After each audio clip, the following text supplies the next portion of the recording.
Just by a show of hands, how many of you think that you're normal? I see a couple hands. All right, well, to begin, let's just go through a couple of scenarios here. Let's say a person is male, well-groomed, athletic, and tall. Well, I can conclude that this is probably some sort of social conceited jock who has his way many of the time and is happy in his own small little world that'll probably crumble to pieces after graduation. How about another scenario? How about a person who's Chinese, female, tan, dyed hair? Well, this is probably a girl who tries to balance with both a sport and her studies and tries to fit in with her fellow peers. And while all this is happening, she has to try and run away from the pressurous and studious life that she faces at home with her parents. How about a person who's fat? Glasses, has acne, wears layered clothes. Now, this is probably a person who focuses completely on his or her studies and doesn't really have much of a social life, or at least tries to have one, even though that person will never have a true, genuine relationship due to a repressed and introverted personality. How about a person who looks funny?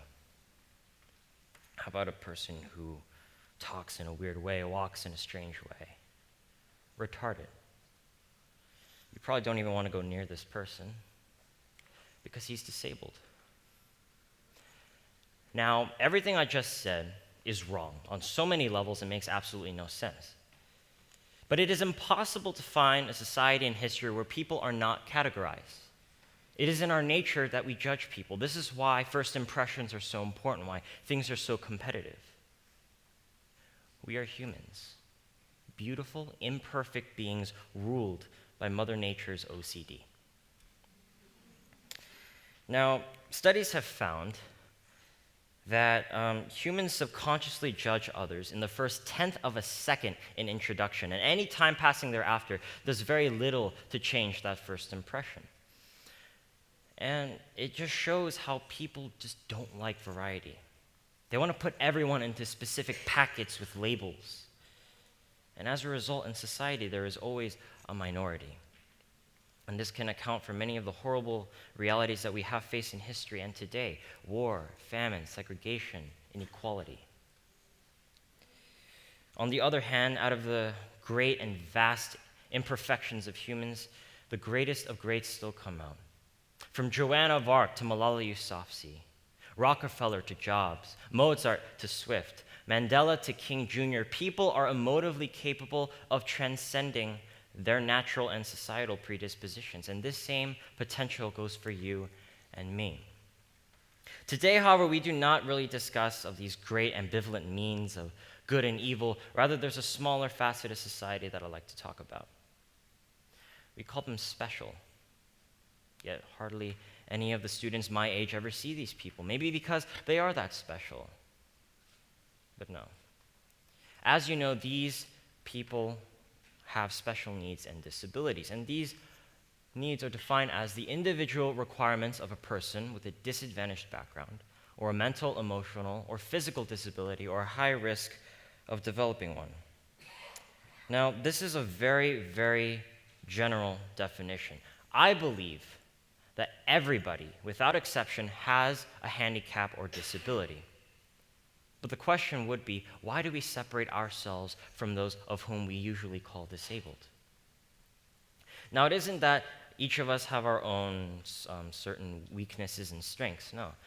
In a community, a relationship, many of us go through similar tasks and similar trials. Some fall short, and others rise to heights of what was thought unimaginable.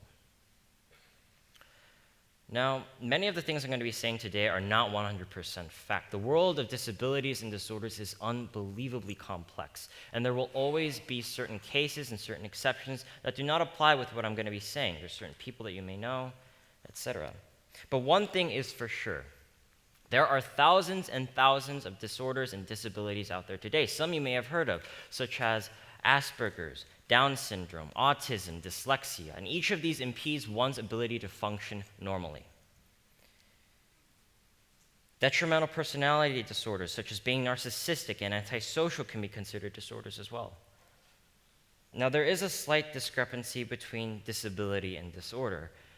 And it can get very, very confusing. But the bottom line that you should know is just that both of these things make life harder. Now, in my view, disabilities are a lot like people's growth and how they grow. Many of us start out screaming and crying at birth. It's not the most wonderful image to have.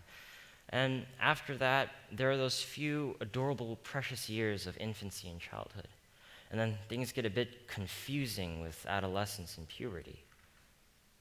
Now, in those years, those wonder years, as I call them, how you do in those years can determine how you will be for life. It's just simply how society has designed us to be. Same thing goes with disabilities and disorders. They appear small at first, so minuscule, so easily defeatable, but they grow extremely fast, and how you handle that growth will define you for good or for bad. Now, to help illustrate this idea, one very common condition that I'm sure many of us have had is depression. We don't like to talk about it. Now, I've had it myself, and I can't define the deep, profound terms of exactly what depression is in such a short time. But to put it simply, if it stays for long enough, it can eventually transform into much more serious conditions, such as suicidal thoughts, hopelessness, change of mood and social behavior.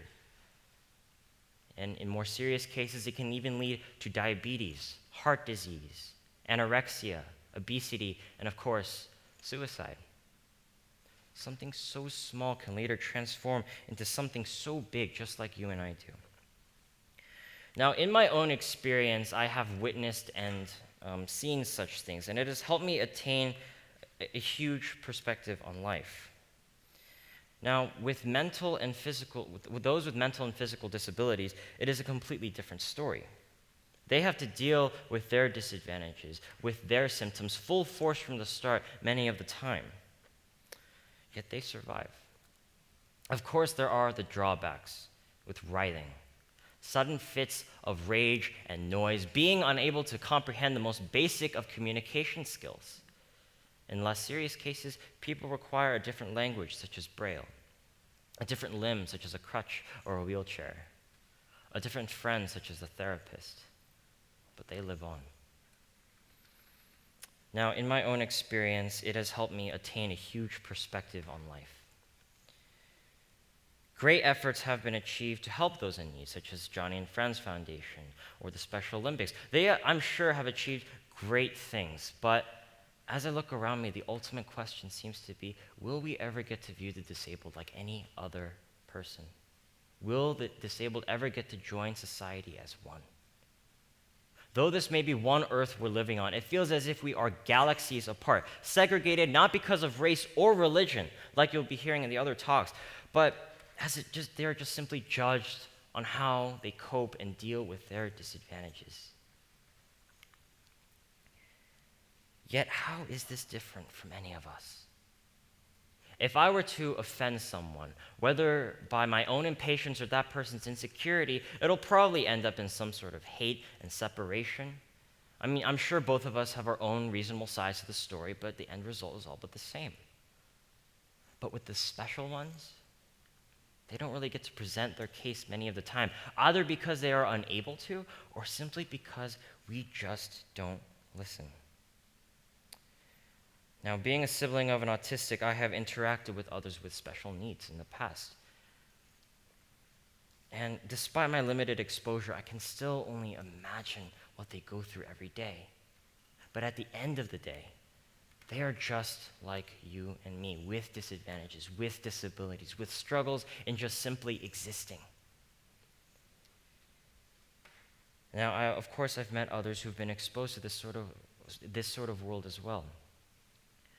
And when I see them, it feels as if they have a more broad view of life. They understand pain and hardship, but they are also able to see the beauties behind the madness of it all, the joy and the satisfaction of helping those in need. Now, there are many examples of those who've managed to overcome their difficulties. Some you may have heard of, such as Abraham Lincoln. He was reported to have bipolar disorder. Einstein was suspected to have Asperger's. Beethoven had gradual nerve auditory degeneration. Yet with these people's legacies, the world today still feels the presence of these people through their emancipations, theories, and symphonies. Of course, these people have the most exceptional of talents. There are lesser-known people as well, and they, I believe, are the greatest unsung heroes and villains of society. Parents. Now, in cases, parents either they sacrifice or somehow balance between their dreams and progress for their baby girl or boy. The successful have sold their endeavors, given up large portions of their lives for their children. And in the end, their children can go into the world happy, encouraged, and with hope. And the progress and the potential that that one weird-looking kid has can be absolutely astounding. On the other hand, there is divorce, separation, abuse upon the helpless disabled. Now, these sort of instances go unnoticed many times. Now, I have come to witness this, not necessarily an assault, but more of a brotherly quarrel. I mean, siblings fight all the time, don't they? And I could just remember all that poor child could say was the word hurt. Hurt in the most despicable and silent way possible while his brother kept roughing him up. And little did that brother know what the pain that his fellow sibling was going through. And little did he also know that this would eventually end in separation and fear of that disabled child. In more serious cases, parents can do terrible things as well. They abandon their children, they run away, or perhaps they just keep their child just to reap in the financial benefits that come with having a disabled child. And that's just the beginning of a long, long list of immorality. Not everyone can rise up to the challenge. It is simply your own incapability, your own weakness and disability. You will never make it. You are nothing in this world. Even if you are one in a million, there are thousands of people across the globe just like you. So what makes you so special? You are not special. You are not unique. You are nothing. Now, some of you may feel a bit offended when you hear these words. It hurts to hear these words, even though none of them are true. But why does it hurt? Why should it hurt? You've read hundreds of tales, quotes, even religious services that tell you otherwise. It's as if the powers of God, Allah, Shiva, Vishnu, Buddha, and countless other major literates of history can't seem to stop those words that you are nothing. Your mind rewires, your brain. It's all a matter of perspective, and it always has been. I believe we have disabilities of our own. We start growing up as if we can be anything we want in the world. Society has us to believe that we can become movie stars, millionaires, and presidents. But as we grow, we find countless others who share that same dream.